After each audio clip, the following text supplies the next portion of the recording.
I want you to hit it.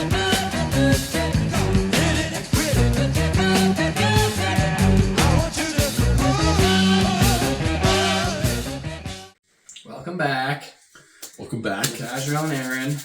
Episode 18. I'm Azrael, he's Aaron. We're getting really close to episode 25. Hallelujah. On episode 25, we are unleashing the amount of the selection of albums. Whoa, I thought we were just doing recommendations. We're unleashing? Like, we're unleashing. Yeah.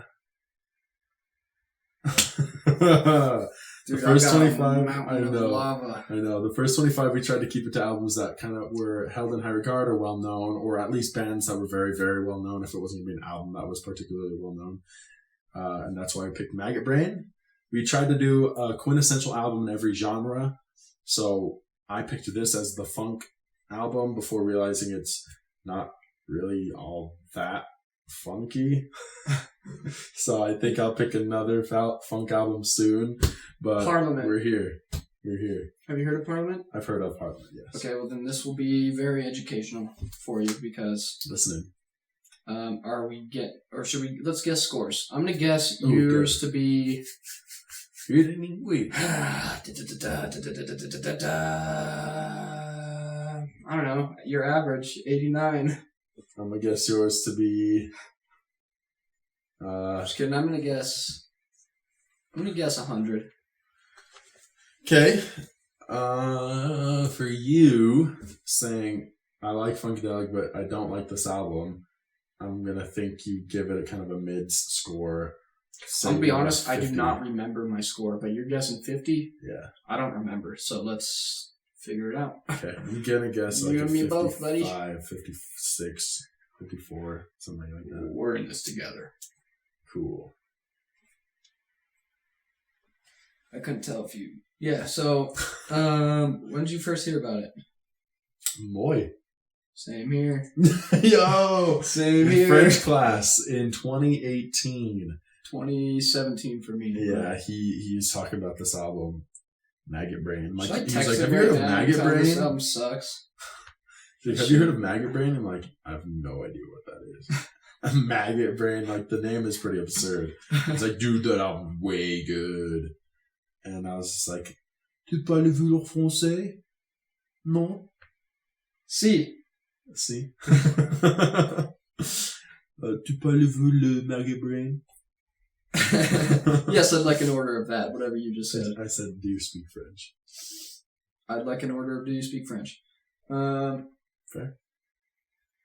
But yeah, little Maggot Brain Moi was hugely into this album. So I hope this doesn't give too much away, but I couldn't get through the whole album just because of lack of interest until I had to for this episode. Because the first time I tried hearing it in 2018, I was like 7 minutes into a guitar solo. I'm like, okay. I'm going to put something else on. And I think a similar thing happened in like 2020 or 2021. I tried listening to it. But this time I actually was like, okay, I should get through the whole album. I have a similar experience. Okay, I didn't pay much attention to it till this time around. And I do think I'm going to go ahead and say that I think the opener and closer tracks sandwich something pretty good. Okay. Interesting. Yeah, the opener and closer tracks are both really long, 10 minutes and 8 minutes respectively, and everything in between is like 3 minutes, maybe some or 2. Yeah, like just really short little quick videos. Good stuff. But they are sandwiched by these more epic, grandiose tracks. But let's not get into the track listing quite yet. Let's talk about the album. What do you have on this little album? So Funkadelic is a funk rock band from Plainfield, New Jersey. It's kind of a suburb of New York.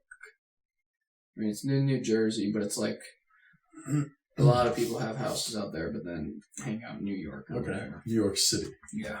Okay. In 1968, they started. It features George Clinton, Iconic vocals, character. the main creative force, Eddie Hazel, the guitarist, and about 50 other people who I'm not going to talk about because those are the two big guys, especially for this album. I'm serious, bro. Hang on. Why don't you pull it up? Go down to personnel, and then click on Funkadelic personnel, Now click on Okay. Funkadelic.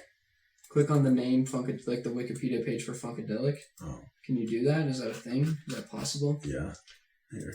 Yeah. Look at the former members. So there's 34 in this list. Why?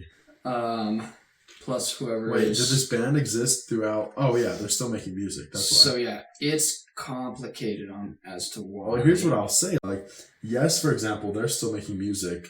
God help us all. And they've had so many members because they started in 1967 is when they started making music. They're still making music. Stop. Some bro. of which are Tell the them same to members stop. from How do I the email them? 70s.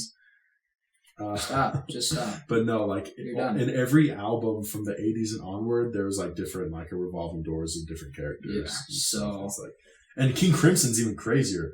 Every album was like a different set of musicians, minus like the one main. Interesting. creative That's kind of how this is. force. Okay.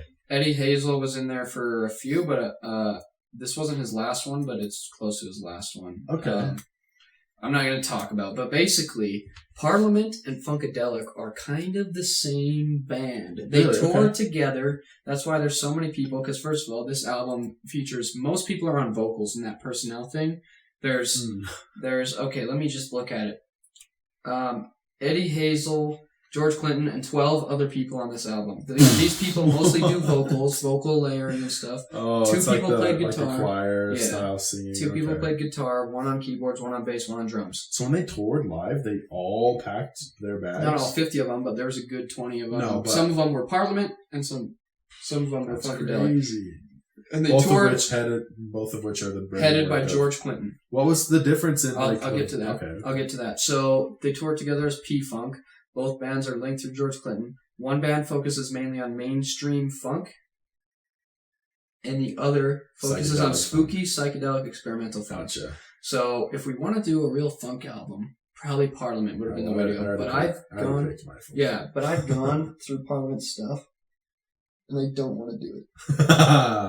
That makes me want to pick it more. but Funkadelic is good. Parliament, not so much. Thundercat. Not that they suck, That's good.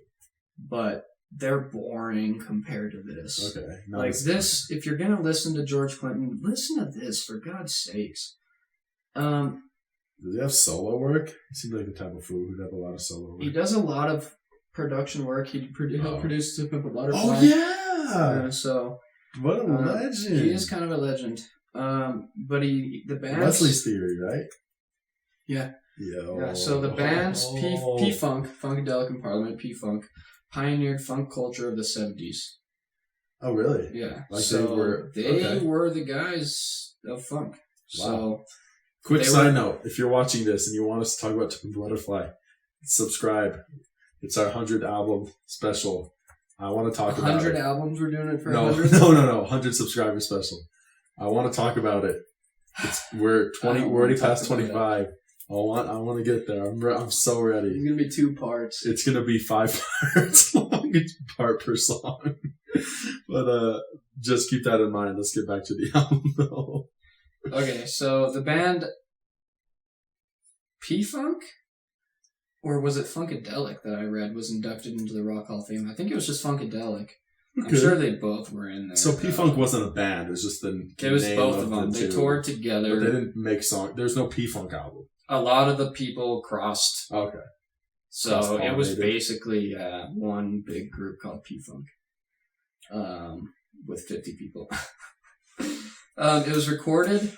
Maggot Brain was recorded in late 1970 to early 71, and then released July 12th of 71 as their Funkadelic's third studio album, recorded in Detroit and released by Westbound Records. Labeled as psych funk, funk rock, Mm-hmm. R&B, acid rock, The genre. and prog soul. Yeah, I hate the genre R&B. It's a It's an little odd. absurd genre. There's like 3 waves of R&B that are Yeah. completely detached. Like you have like Motown as R&B, you have like R. Kelly as R&B, and you have like Frank Ocean R&B. None of those sound anything alike, so it's a dumb genre. It's the least descriptive genre I think I could possibly think of. Maybe isn't other than all- alternative rock, but even that has more of a Almost sameness all to it. music is R&B. For rhythm real. Psych funk, I definitely agree. There's a heavy psychedelic influence on this album. Yeah, we'll get into Funk that. rock is also accurate because it never just gets pure funk. Yeah. There's not like some crazy funky bass yeah, lines it that doesn't make you say anywhere in groove. here just funk. Just No. psych funk and funk rock. It's definitely a lot more rock. It's a lot, I would say acid rock. Oh, that's on there too. Acid rock For sure, and- I get huge acid rock vibes. And we'll talk about that when we talk about track one. Uh-huh. Do you know about Track Run? The legend? I know what I think is the legend, but we'll get to that. So their latest ranking in Rolling Stone has it at 136 greatest album of all time, and the album is best known for its opening title track, where Hazel improvises a guitar solo. The name.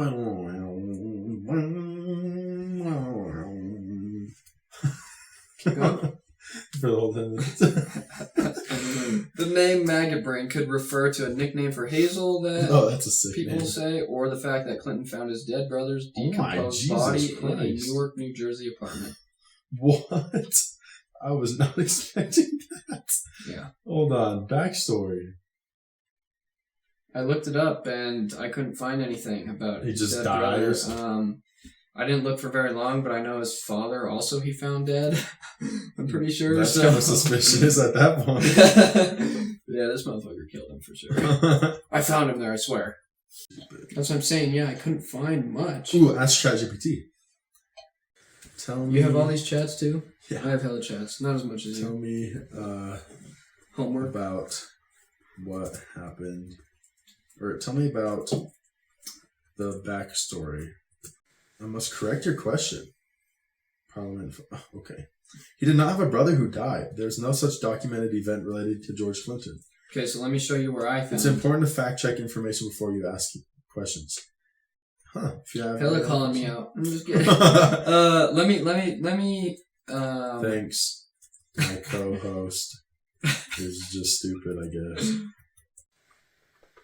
Right here. Reportedly, Maggot Brain was a nickname of Hazel. Other sources say the title is a reference to the band leader, George Clinton, finding his brother's decomposed dead body, skull cracked, in an apartment in Newark, Click New on Jersey. the source on the 13. Good idea.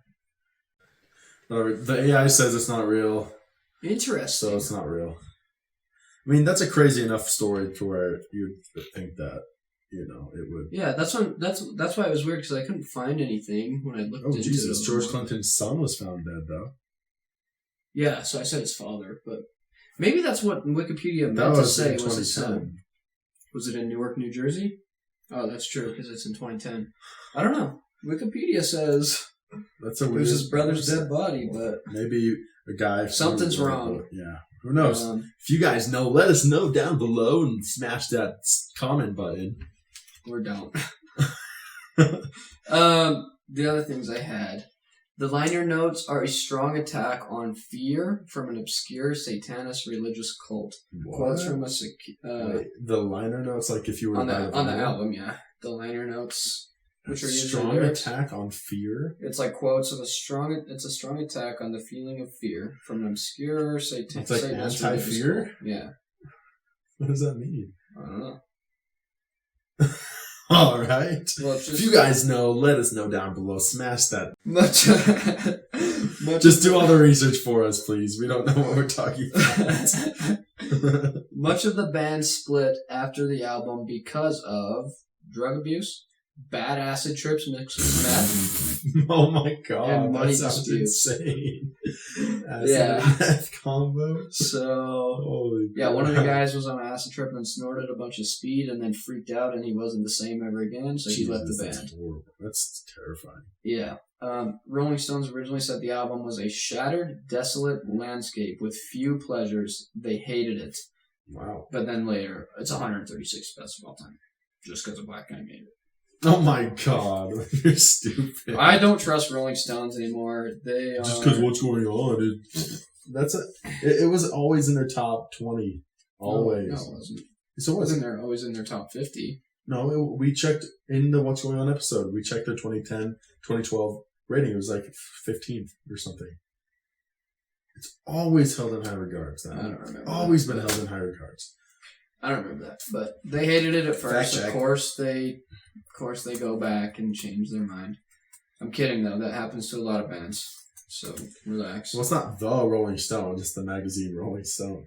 I never said the Rolling Stones. You said that happens to a lot of bands. Like a lot of bands change their mind on things. No, Rolling Stone changes their mind on A lot albums. of bands. Oh, yeah. okay. I'm like, you do know, like, this isn't just like Mick Jagger's opinion, right? Yeah. That would be kind of sick, though. Speaking of Marvin Gaye, though. Oh, no. No more. I can't handle it. Other people said the album was awesome and would make Berry Gordy, Marvin Gaye's manager, we talked about him in the episode, twitch to death. Oh, the Motown guy. Oh, absolutely. Yeah. Others said the album was awesome and would make Berry Gordy twitch to death. Where is it?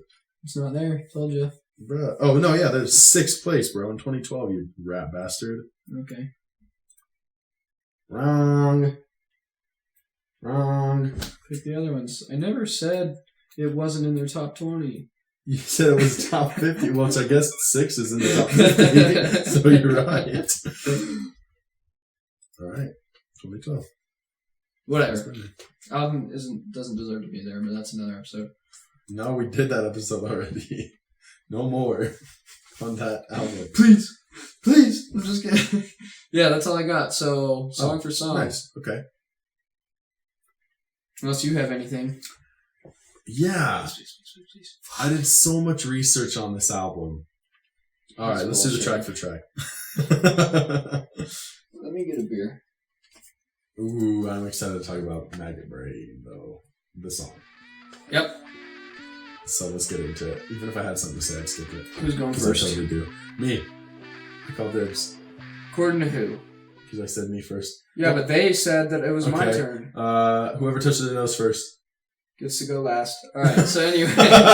Just kidding. You can go, I don't care. Alright. Maggot Brain. Basically, just a 10-minute guitar solo. And I'm not kidding. It is 10 minutes I mean, kind of in the of middle. guitar solo. The guitar solo gets a little quieter, but picks back up. It's okay. It's an epic solo, though. And I don't use the term epic very frequently, but it is epic. It is not epic. Yes, it is.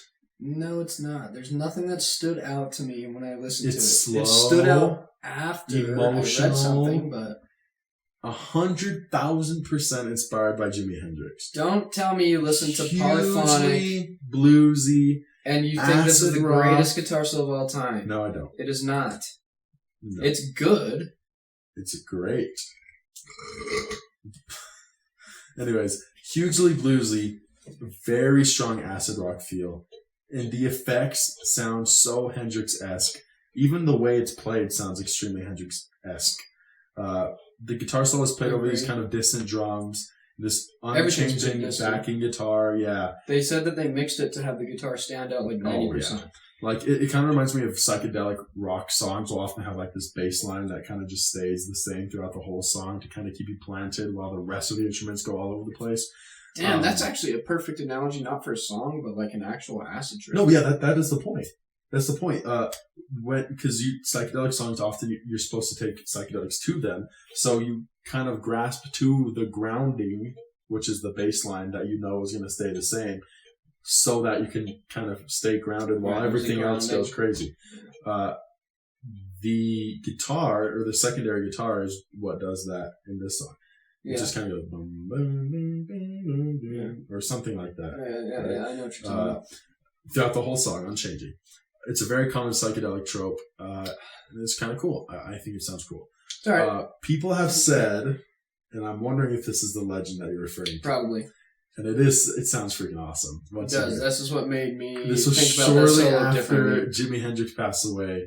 And a lot of people say that this is like Hendrix playing through the guitar player, Hazel.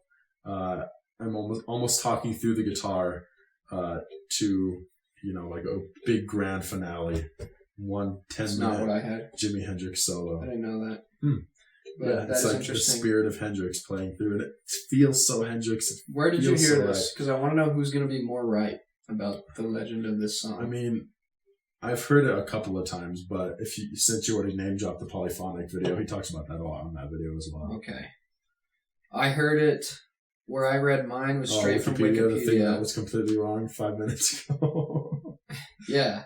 But I've also heard it in Polyphonic's video. Oh. Cool.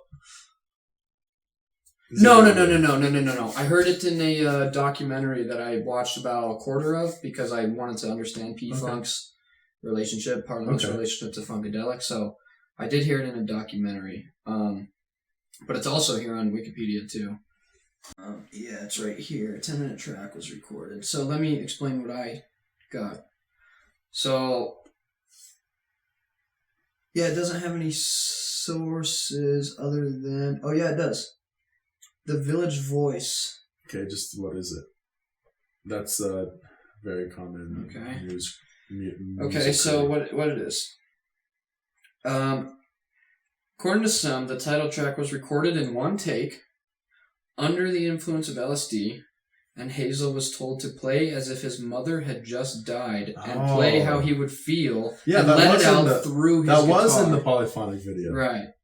So I heard that from three places and the final mix had most other instruments faded out to focus on the guitar. So that is sick. It is a very emotional solo. How was it not? When I first heard it, I was like, okay, I get that the guy's being emotional, but I didn't know it went this far. It's as much as I like to hate on guitar solos, and I find a lot of them rather like show-offy and pompous, I can't deny that the guitar is a very emotive instrument, extremely emotive, and this solo is definitely powerful and very emotive.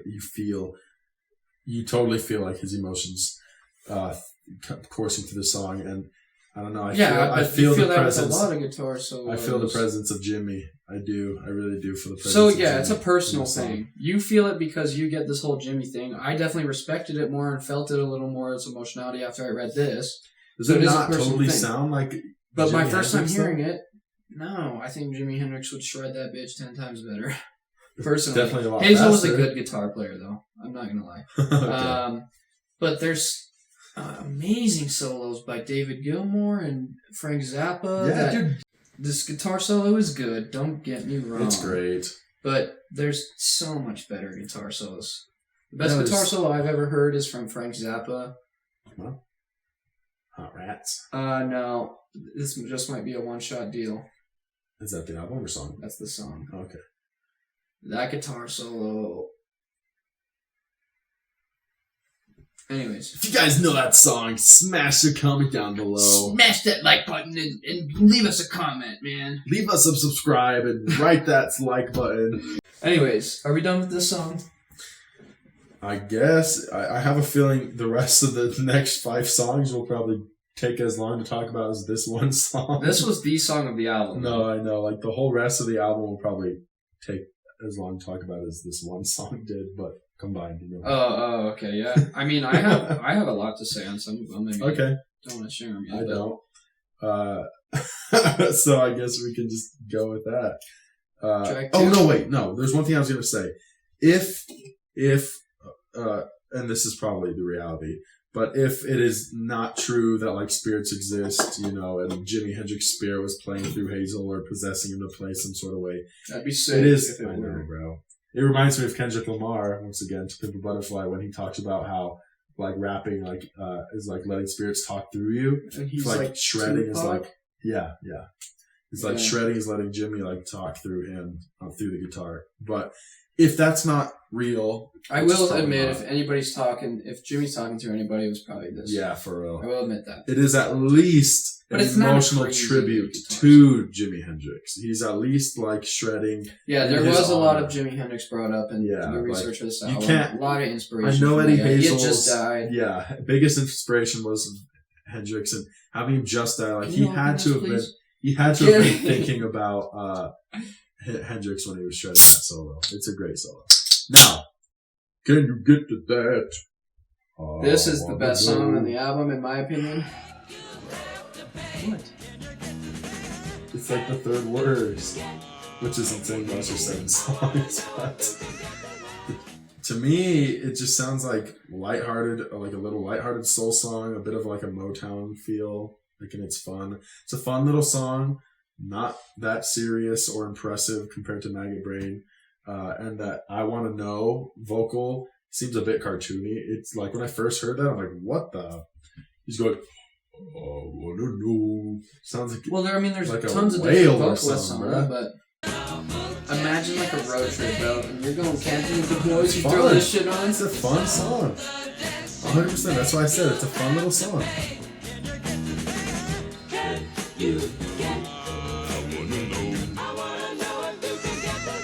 Well, I like that screaming too. Bro. That part's way sick, bro. But it's just not that serious. It's just a fun little song. I know, and that's like, okay, this is like the road trip song. Yeah, it's a fun little song. It's good like, vibes. I play Johnny Cash around the campfire. I play Nirvana in the shower. I play this on a road trip. What do you play, Cranking the Hog? Marvin Gaye. I was not expecting that. No, this is... What did I write? The song is just awesome. Just a relaxing, fun funk rock song that is perfect for an exciting road trip or something. I add the or something. That's also something I find a lot in Funkadelic songs, though. Is like, they're such good road trip songs. You're about to hit the road. All right, we're getting out of town. Like, everybody's excited. And, 3 hours in, everybody's passed out. But in the beginning, it's like, let's play some music. And you got, like, I feel like I'm playing this song every time. Okay, fair. It's a fun song. I like the song. Don't get me wrong. I like it. It's my favorite on the album. It's just hard, to look at such, like, I also think the the placement of the song is probably a little bit, probably not ideal, because you come off from Maggot Brain, which is so, like, serious and kind of intense emotionally, that this song kind of being, like, a little silly and more playful, just kind of, like, doesn't hit as hard. I feel like if they had maybe swapped it and the next song, it might have been a little more fun. Okay. But speaking of the next song, unless you have more to say. Nope. Hit it and quit it. This song is sick for sure, dude. No, this song is sick. The rest of the album, I feel like, follows a pretty consistent... these songs are all pretty good, so... Yeah, hit it and quit it, bro. Nice, energetic, funky, acid rock, like, drenched track. Great keyboard work. And a sick guitar solo too to, like, kind of top off the jamming out ability of the song. Yeah. It's fun, like, it's high energy. Not in the same way Nirvana is, where you want to rock out, but it's a little bit more background high energy. Yeah. Like, somebody gave me crap a while ago for saying, like, what's good? I think it was Dario. I'm like, we're all listening to, like, some background music, reggae, and I'm like, damn, what's, like, the best background music? And Dario was like, there's no such thing. And I was like, what are you talking about, bro? Like, jazz is, like, amazing background music. Yeah, for real. So, I don't know. But he's Eastern European. But this is... listen to him? I'm just kidding. Some good food, though. Really? Dario? Yeah. Well, not here in America. Well, actually, I don't really know. Maybe because... What does he like? All he talks about is, my mom used to make this Croatian dish, and I'm always like, damn, that sounds good. They eat there? I thought they had, like boiled taters or something. That's it. No, apparently from what he said, like, the shit's good over there. They just farm wheat and eat potatoes. They just farm wheat and fuck potatoes? Sure. Yeah. So. If you guys are Croatian, let me know how it is down below. Let me know up above. Leave a comment up here somewhere. Alright. Is that it for that song? I mean... Yeah, I don't think it's nothing amazing, but still good. It's a sick song. I think it's fun. Yeah, good. Fun. You and your folks, me and my folks. Same as 3 is what I had. That's all I wrote for the next 2 songs. Same as 3. I like them. They come on. I would prefer to keep them on. I almost feel like this is more like Can You Get to That than it is like Hit It and Quit It. Yeah, I mean, they're all... I think like Hit It and Quit It and 4 are probably closer to my feelings of track 2. Whoa. If you're going to do the straight hand, it has to be here or lower. No, because you're going to here. You have anything in like this. I'm going to talk like this every single day for the rest of my life. Pause me on whatever. Cancel me. Same as 3. God. All that just to say, same as 3. I'm risking a lot being here right now. You know, in the future, it's That's gonna your screenshot choice. a Whoever scene. does that is a piece of shit. I guess in the future, you can just AI generate a picture of me doing how Hitler Whoever. and my life there. Yeah, well, can you AI generate this nut going into your mouth? Yo. For whoever, Let's photoshops go. that picture. Slam it.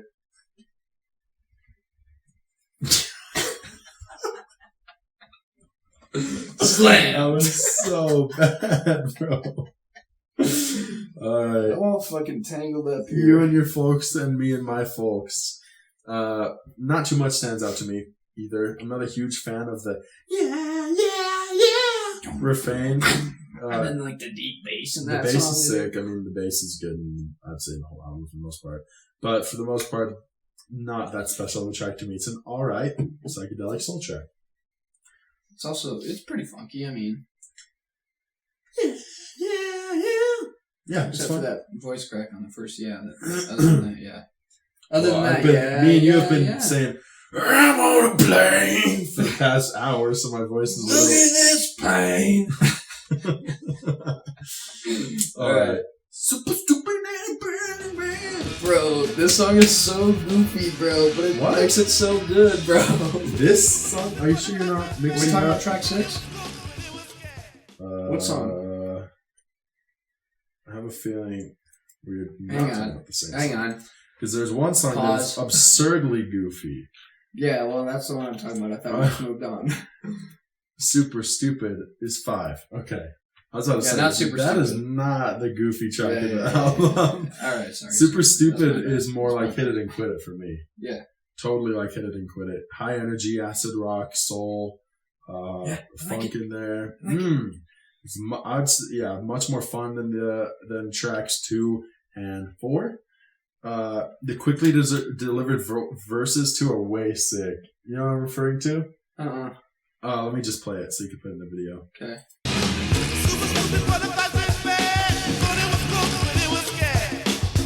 Super stupid, took a 1 and 1 and I freaking the bullet. Yeah, I like how quickly he's delivering this verses. Yeah, dude, the tempo that is fire, bro. Rap The wasn't tempo- at this the time, but tempo's that's sick. almost like a rap. No, there was definitely It's like there was proto-rap, right? there was definitely songs with who had flowing verses, but it predates hip hop culture, so can't necessarily be described as rap yet. Rap kind of came from funk, though, right? Yeah, I kind of feel that at least. yeah, absolutely. You gotta listen to 90s, Well, not the 80s, Beastie Boys. But listen 80s, 90s rap. It's got a What the lot fuck of is funk this? in it. That's me. Oh. Yeah, awesome song. Oh, also the hand drumming in this song is sick too. Adds to that 70s soul vibe a lot. All right, let's get into the goof. The I like goofball. it. I think the Of course goofy you song do. makes it. It's the Octopus's Garden of the album. You don't like it? No, it was this close to being dislikable. Oh, okay. I thought it was dislikable. No. Come on.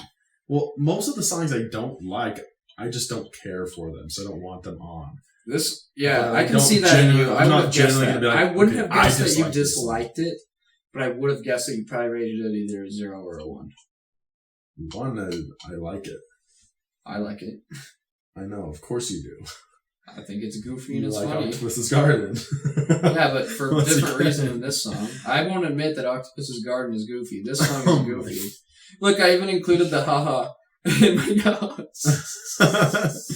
Very goofy, weird cartoon dinging and weird inflections on the vocals. There's some prepubescent sounding vocals in the song when they say "we are." That's that experimental funk, bro. It's a crazy song. Yeah. And the sound effect. I like It's that crazy shit. It's so weird, goofy, bro. but so sick. It was real close to being dislikable. I'm like, this song is, I cannot take this seriously. I even Fuck wrote you. in my notes, can't take the song serious, don't want to keep listening to it. Fuck you, dude. So, I don't know, that sounds dislikable to me. But at the same time, you can tell they're having so much fun with it, that kind of adds charm to it. They're totally just going balls to the wall with just let's just have fun and make some crazy little weird track. I agree. That's what makes it sick. I said they probably had fun making it, but I don't have fun listening to it. So I'll definitely mad skip this song anytime that comes on. But I wouldn't go as far as to say, yeah, I don't know. I kind of do dislike this song. If you dislike it, put in your score at least. It's complicated for disliking for me. What is so bad about it, dude? It's goofy. I don't listen to songs to laugh at them. What? Come on! You don't have any comedic like approach to songs ever. Even though most artists like have like a laugh, like a throwaway laugh fun song on their albums. It's like Stan is like on Eminem. I don't know why I said most artists. Or not Stan, what the heck? What's that one? Oh god, Meanie. You know who I'm talking about, Eminem. If you're like ironically being goofy though, that's different than like being unironically goofy. So ironically goofy is this song. Unironically goofy would be like that's when it's like I don't respect it. Right. I never said I didn't respect Octopus's Garden. I just know we're on the same train of agreement on what we're talking about. We understand each other. Found it. But these guys are being ironically goofy. You think they're just being silly? And that's sick. Probably. How can I hate on that? I'm not gonna hate on that. It's a good song. But it doesn't sound good at all. It sounds fun. It feels fun, but it sounds bad. Nah. Do I dislike it? Moy, thoughts? Should I call up Moy right now? Moy, if you're watching, dude, smash. I would like to call him up right now. Do you have him? Yeah. Let me call him real quick. Okay. Yeah, goofy song. We'll ask Moy later. Speaking of goofy songs, the end track.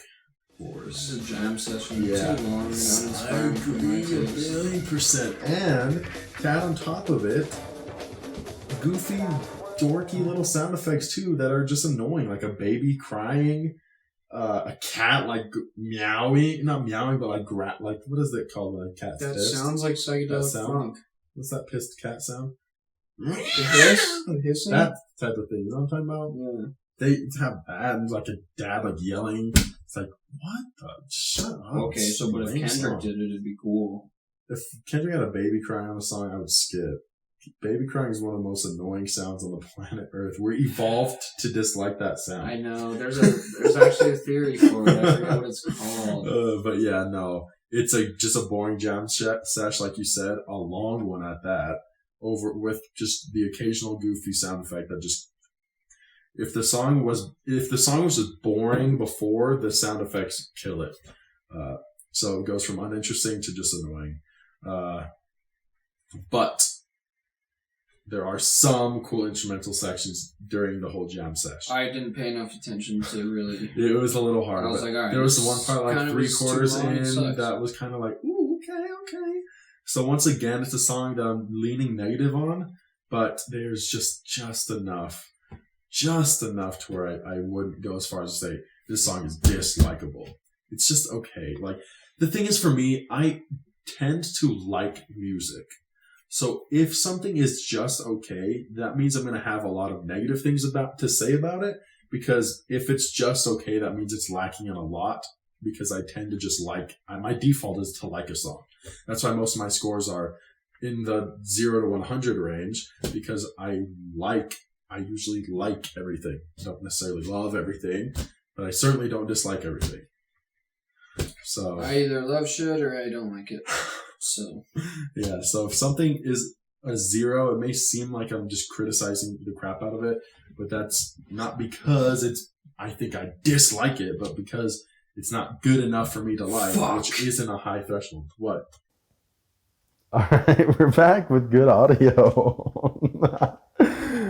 The audio's bad, but I look good doing it. Smash down. Right. Smash the dislike button on this video, please. All right, let's fucking finish this nightmare. Can't be worse than Brothers. Nothing's worse than that. Was the most terrifying moment of my life. This is still rookie mistake. It's your responsibility, man. It's episode 2 of the batch. True. You have to help me. That's a good point. Can we finish the last album? Yep. The last track. Are we done? The whole episode of the whole channel. All right, guys. My laptop's gonna die anyways. All right, I got a couple things, personal things on the album. I think Funkadelic has much better shit than this. I'm just gonna go ahead and say that. Way better stuff. And I think, actually, this is something really just for you. Okay. So I'll probably cut it out. But you know, on the first track, how there's like that drum delay before the guitar solo. Yeah. I've hella used that effect before in a recording. I've hit like my bongo. I think you've heard that recording, but I've hit my bongo with my flute because I didn't have a drumstick, and I let it kind of bounce. Yeah, it sounds sick. And then like I let it like delay out, and it sounded way sick. No, yeah, that is sick. I think you should keep that in. That's freaking awesome. Oh, okay. Yeah, it's an awesome effect that I wrote about when I was in my Maggot Brain notes, but I forgot to say it. Yeah, it sounds awesome. Drum effect sounds super psychedelic and awesome. I love psychedelic music. All right, score, and then let's get out of here. I'm done. Score. 56. 81. Okay. So we're not too dissimilar. 30 points is not that much. I just guessed I guessed your score to be exactly what mine was. Because I thought we'd have somewhat similar opinions on the album. The thing that kills it for me is just Wars of Armageddon. It's a 0 and it's just so long. It's a 0 for me too. Yeah, it's just so long. It takes, like percentage-wise, that album alone takes up, or that song alone takes up 26% of the album. Whereas the first track takes up 28. I put 28 first track as a 1. Everything else is a 1 except for my favorite song, which is a 2. Yeah, so we're pretty similar. I have ones. I have a 0. But yeah, so mine's just a tiny bit less because you have straight across ones. I have a couple zeros. And no, I don't have a +2. If I were to have a +2, though, it would probably become Maggot Brain, which would amplify this up to 84. So then I would slightly 85 if you edge your rounded, score. but yeah. Interesting. Yeah, I think we pretty much agree on this album. I mean, I think Funkadelic has better stuff, but it's this still dude was trying so good. hard to not do this album. Like anytime I was like, oh, we got to do a funk album. He's like, okay, let me pick it. I'm like, why? He's like, oh, I want to do this other album. He's like, we have to do Maggot Brain. We have to. So I was like, okay. So if for your next choice, if for your next pick, you're gonna pick the other psychedelic or the other Funkadelic album, then I'm just gonna pick Maggot Brain now. So you can't do that. And you were kind of pissed, but it worked. So Maggot Brain is because of me. I just feel like it's kind of the seminal album of the band and kind of this type of music. So of course we're gonna talk about this one. Final thoughts? Recommendation? I would recommend it. I mean, I would probably recommend other stuff before this. I'd be like, oh, well, if you're getting into funk, like maybe try this Funkadelic. It's some freaky shit, and I mean that's what funk's all about. What's the album that you like? I don't know. I don't know what it's called. I don't really recommend it. It's cool, but it's not. It didn't really blow me away or blow my mind. The first song is really good. Maybe just listen to the first song, but you're not gonna really get that much out of the rest of the album. This one, Tales of Kid Funkadelic. Tales of Kid Funkadelic. Okay. What's the genre on that? Just pure funk? Okay. Interesting. Yeah, we'll have to get around to that at some point. Once we know that we're not going to butcher the entire video. Yeah. Dude, imagine if we messed up like To Pimp a Butterfly or something. Or, God forbid, we messed up Dark Side of the Moon. I'm okay messing that one up. I knew you were going to say that. So, yeah. I know, that's why you said it in the first place. Yeah, I wouldn't really recommend it much. It's got my stamp of approval. It's a good album. I feel like song 1 really opens up the door with like this like really serious. It's music critic music, right? It's just like long and it's self-serious and it's emotional and it touches me. And the rest of the song is just kind of short little diddlies that don't seem to take themselves as seriously. Well, maybe you just don't like funk because that's what those are. We're going to talk about a much funkier album in a few episodes, and I like funk, my friend. This doesn't even feel that funky of an album. Yeah, maybe you just don't like this genre. Yeah, maybe as not. much. Maybe not. All right. Well, what's the thing? Wait. What was the quote on the beginning of Maggot Brain? That part was kind of sick. Yeah. Can We relate. knocked her up, and by her, we No, mean I the was bad knocked up audio. and then I was drowned in my own shit. That's basically how it went.